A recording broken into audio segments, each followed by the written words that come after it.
I'd been really strong all day, and it just was really hard to get back home and to see everything in the room and to walk by everything baby and just know that she's not there.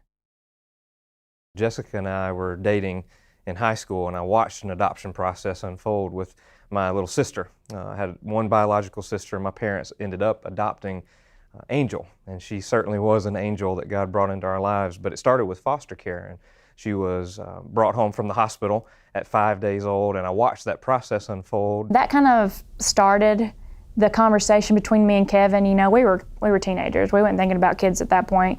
We just talked about, I want to adopt one day. After Callie was born, she was about 2, and then I started thinking about it, and it kind of got in my brain, and I could not get it out of my brain. And so we just kind of jumped in. We said, well, it's a beautiful picture of the gospel. It's a beautiful picture of what God's called us to, so let's just start the process. Had no idea what we were getting into, had no idea what the process would entail, and we decided, let's go, let's get started. When we began the process, it was almost 3 years ago that we started the process, and we started with the state.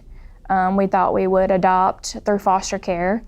We started there. It took a year for our home study to get cleared. We met a lot of kids, and there were so many different kids I can name, in my mind that I imagined in my family, and I could imagine bringing them home. We read their files, and we watched the videos that talked about them, and we talked about so many of them and how they would fit into our life, and doors closed, doors closed, doors closed. It was just always a closed door, and when we finally did get cleared, Black Hawk called.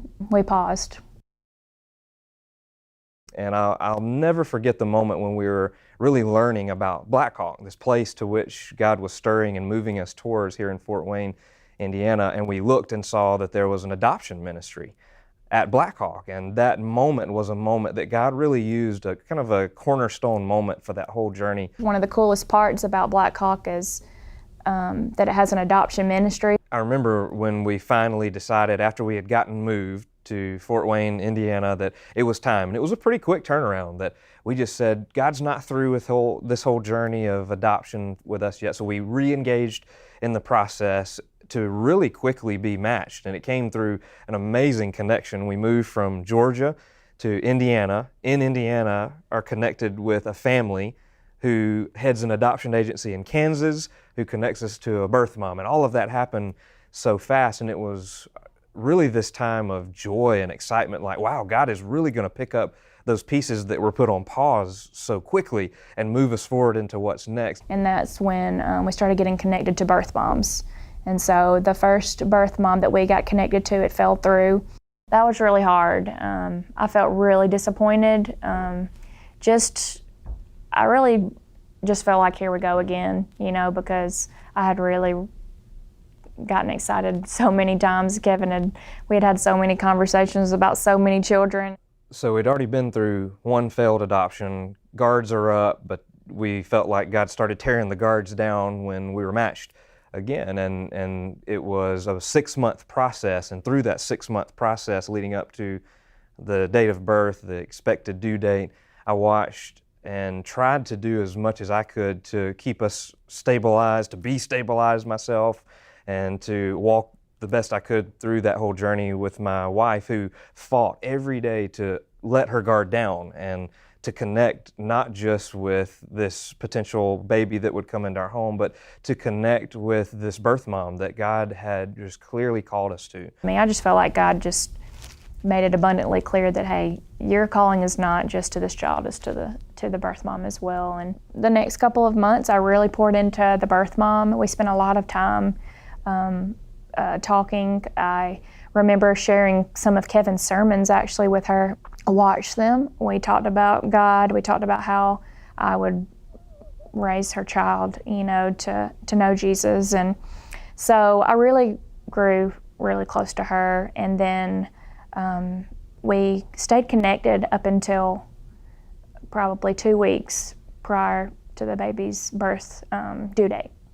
My guard really came down when we were nearing the end of that 6-month period where we're pouring into this birth mom and preparing our home, when I finally saw the nesting phase kick in for Jessica when she had a couple of baby showers, and all of a sudden the house was filling up with everything baby, and we had everything set up, lined up, and I watched my wife just have everything completed. 2 weeks before the due date, I really began to get everything ready. I got the diaper bag ready and packed. I got my suitcase ready and packed. I had the room. I had our little crib beside our bed in our room, and everything was ready and set up. I even remember that for so long I would not take a tag off of any of the clothes because I knew there was a possibility this could fall through and I'm going to have to take them back, and what if it's a different gender this time? You know, just all those what ifs seemed to always just cloud my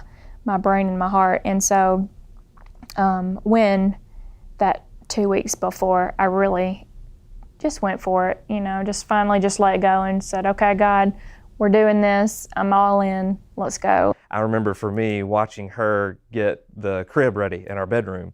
That was the point at which I knew I'm going to be a dad again. And she's ready, we're ready, our family's ready, and the joy, the excitement, the nerves, the still in the back of our mind, a little bit of the fear, a little bit of the anxiety of wondering, you know, what could go wrong was there. But overall, we were just ready to take that next step. 2 weeks before the due date, the birth mom stopped communicating with me. This was not going to happen, that everything we had built towards, everything we had built for, was not going to be the case. It was not going to be a reality. This dream, this plan that we had done everything to prepare for, tried to be obedient. I remember this particular Saturday morning that I got up and I was feeling so anxious. Like I went in the closet and I cried and I was just like, God, I'm just so anxious. Like, please just, let's get this done. Like I just need to know something. Either way, let's do this. And so I got up and I read a devotional that I'd been reading. Time may be putting your faith to the test, but don't focus on what hasn't happened. Focus on what has happened. If you've seen God do it before, He can do it again. I actually sent the devotional to Kevin to read while I was in the bathroom getting ready, and my friends had actually invited me to come hang out, and so I was feeling anxious all morning, and then I went to go hang out with them. It ended up being a surprise baby shower, to which I walked in and started crying, like at that moment, because all of those emotions were just hitting me like, this is, you know, not even going to happen. Here I am. God, why would you allow us to be obedient for a 3-year period just to get us all the way to this point, for us not to see the promises that we felt you had given us come to fruition? It was a painful process. It was a painful thing.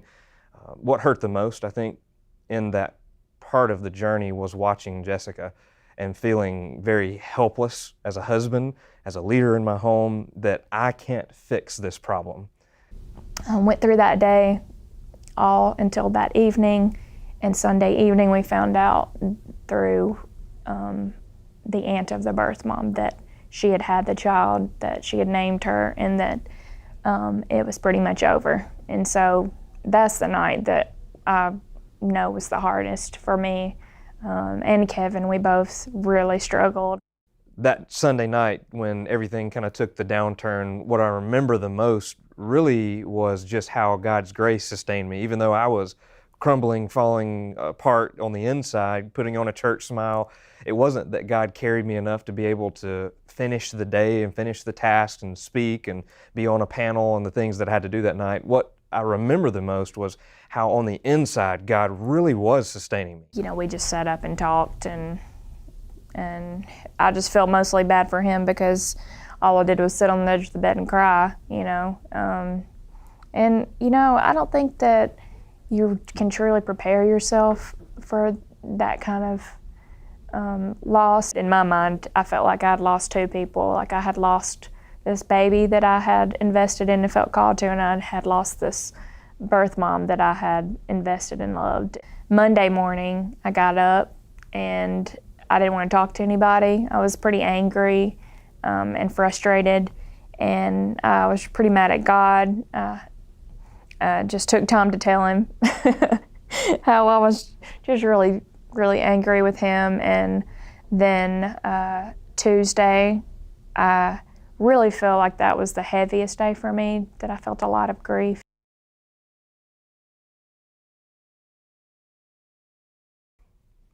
And so just 2 days removed from the big downturn that just really started a grieving process. It was Tuesday night, and I remember us sitting up that night and wondering what would be next.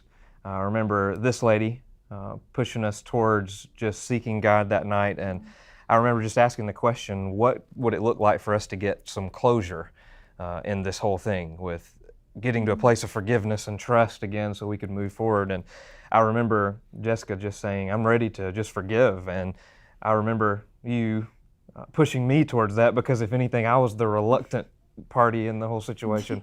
And I was so proud of you. I was so proud of how you, that night, through all of your pain and through all of those tears, that you pushed us towards taking a step of trust in God and forgiveness for all the pain and the hurt in the midst of the grief. I knew what was right. I knew what to do to be obedient. But you were there, and you really pushed us towards that night. And it was not ironic that it was that night we got to the place where we'd written out some steps of what it was going to look like for us to get to a place of closure and of forgiveness and grace and trust again. And we had taken those steps, written some of those things down. And not ironic is the fact that it was the next day, after that night of finally getting to that spot, it was the next day that little Kaya was born. And it was that night that we got the phone call that there was a little 4-pound, 1-ounce baby girl that needed a family. And I think it's not ironic that God had gotten us to a place of trust and forgiveness and hope again. And the next day is when she was born. We ended up driving to Illinois, meeting this sweet little baby girl in the hospital, middle of the day on Friday. I just thought, I'm going to burst into tears. This has been such a crazy emotional roller coaster. I'm not going to be able to hold it together. But then when you walk into a room and the birth mother is there as well, and we waited for her to be able to come and to introduce us to baby Kaya. And when she brought her in, you know, it was just a flood of emotions. Like, my heart was hurting for her. My heart was thinking about this little baby that I was just praying we were going to get to take care of, but still worried and guarded that this could still not happen. So as we looked in and saw her, we knew that there were some very potential and medically inevitable, is what we were even told, medical complications that she would face. She was born 6 weeks early, and we were asked, are you prepared to walk into that? Of course we said yes. There were so many blanks to fill in, even with the adoption process, medically, and all of those things. But then we watched God completely remove from the equation all of the potential obstacles, the medical complications. They just didn't happen, and God just had his hand on this little baby girl. Yeah, I love it too that she was 6 weeks early, but we felt like it was 3 days late, but she was right on time for God. Like, God had it all on time. He didn't make us wait 6 more weeks for her. She was our little baby, and we didn't know the whole time that it was really her. I remember the first time that I got to hold her and just looking into her eyes, you know, I thought within probably 10 minutes, I just wanted her to be mine.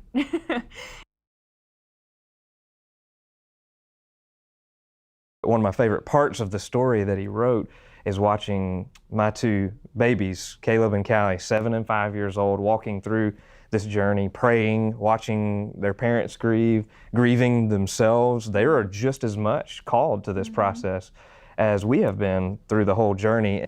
I remember Kevin telling me that he had talked with Caleb. He had sat up one night and prayed with him, and that Caleb said, are we going to get the little baby? And Kevin said, you know, I don't know, buddy. We just got to keep praying because God has the baby for us. And so they prayed. And Callie, I remember one night she said, when are you going to go pick up the baby? And, you know, I had tears come down my face, and I said, I don't know, baby. You know, I don't know, but we've been praying this long, it's going to happen. God's going to send us a little baby. We just got to keep praying. And so they prayed. And then to see them hold their sweet little baby sister for the first time is something I'll never forget, because God revealed his promises to them, and they got to see how truly faithful God is. God did it again.